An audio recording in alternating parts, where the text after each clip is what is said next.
The history of the Democratic Republic of the Congo is littered with foreign influence and corruption. While colonial forces sought diamonds and rubber, the nation's abundance of cobalt, an essential metal in cell phone and electric vehicle construction, has fueled a recent flurry of international interest.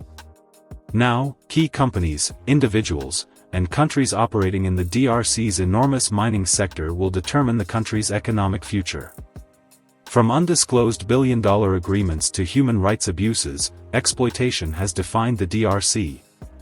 As civil war ravages the country and undermines its political structure, rebel groups profit off of the poverty of artisanal miners and Congolese citizens. In this video, we uncover how China, Americans, and Europeans are accused of stealing minerals from the DRC. Let's dive right in. Part 1: China's role in the DRC.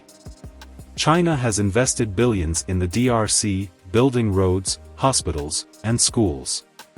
But there's a catch. These investments come with strings attached, binding the DRC to unfair contracts. For instance, 2008, China secured a $6 billion deal for mining rights in exchange for infrastructure projects. Critics argue these contracts heavily favor Chinese companies, leaving the DRC with little more than environmental degradation and meager royalties. A 2020 report revealed that China accounts for over 70% of the DRC's cobalt exports. Yet, the Congolese people see only a fraction of the profits. To add salt to the wound, Chinese mining operations often come with poor labor practices and severe environmental impacts. Workers face dangerous conditions, low wages, and a lack of protective gear. In 2019, a collapse at a Chinese-owned mine killed 43 workers. Meanwhile, toxic waste from mining operations pollutes rivers, destroying local ecosystems and communities. Then there's the artisanal mining sector, where Chinese traders buy minerals directly from local miners. These miners, including children, work in dangerous conditions for a pittance. It's estimated that over 40,000 children work in cobalt mines in the DRC. Chinese traders exploit these desperate workers, paying them far below market value. An investigation by ELPAS/Planeta Futuro finds evidence of illegal extraction of endangered tree species, precious minerals, and strategic metals headed for global markets. The investigation reveals that Chinese-owned companies use complaisance permits to log and export sites to listed Afromosia, which international demand pushed to extinction in other African countries, and flags irregularities in the latest export quota.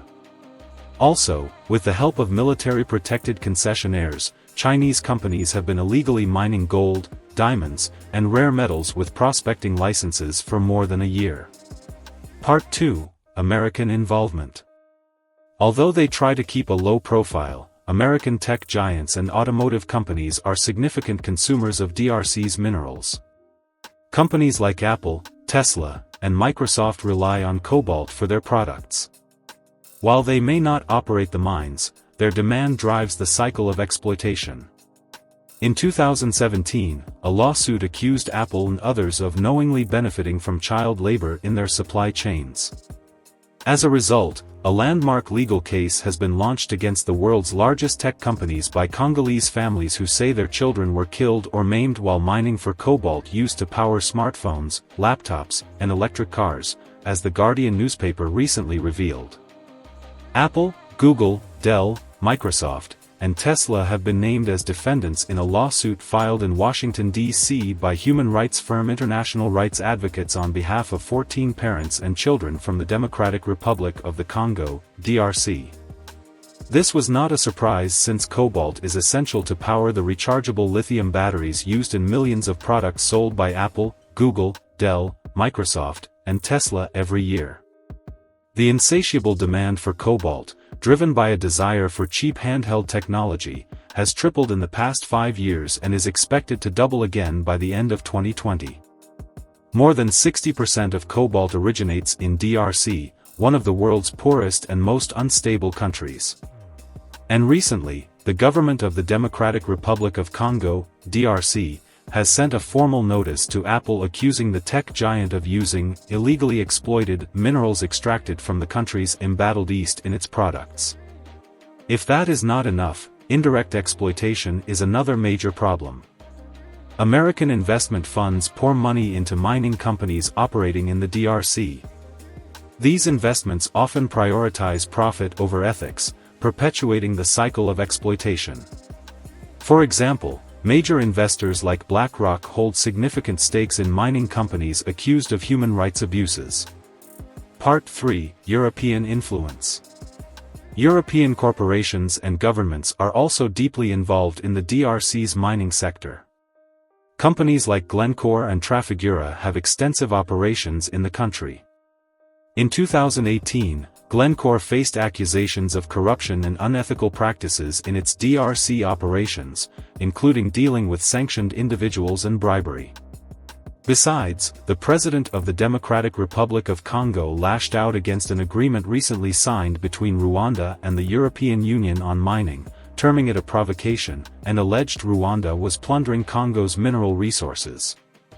In addition, the Congo president alleged with the proceeds of these illicit sales, European countries would help equip Rwanda's armies and continue their ambitions in the Congo. As if that is not enough, Europeans have been accused of stealing minerals through United Nations staff stationed in the country. Congolese authorities are investigating a United Nations driver accused of trying to illegally export minerals. A driver, Julian Mukala, was recently arrested as he attempted to cross the border into Rwanda with 1,200 kilograms of the tin oxide mineral cassiterite hidden in a United Nations organization jeep. However, Mukala, a local staffer of the UN peacekeeping mission in Congo, known by its acronym MONUSCO, refuted the claim that someone else put the 24 bags of minerals in the jeep. Conclusion: the story of the Democratic Republic of the Congo is that of heartbreaking wasted potential. With the most valuable natural resources, from thousands of tons of rare and in-demand minerals to the vast and mighty Congo River, the DRC could become an economic and political leader in Africa and the world. Yet, corruption and exploitation from domestic and foreign actors have plagued the country for centuries, making a few wealthy but ignoring the rest, especially the Congolese people. While this historically occurred through the activities of Belgium, colonialism, and leaders such as Mobutu Sese Seko, the cycle of theft has continued into the present day. Now, the DRC suffers from a government that cuts deals with men like Dan Gertler and ignores the plight of the artisanal miners as they work without tools for the benefit of Western and Chinese multinational companies. These miners live hazardous lives with no safety nets, trapped in the economy of the informal sector.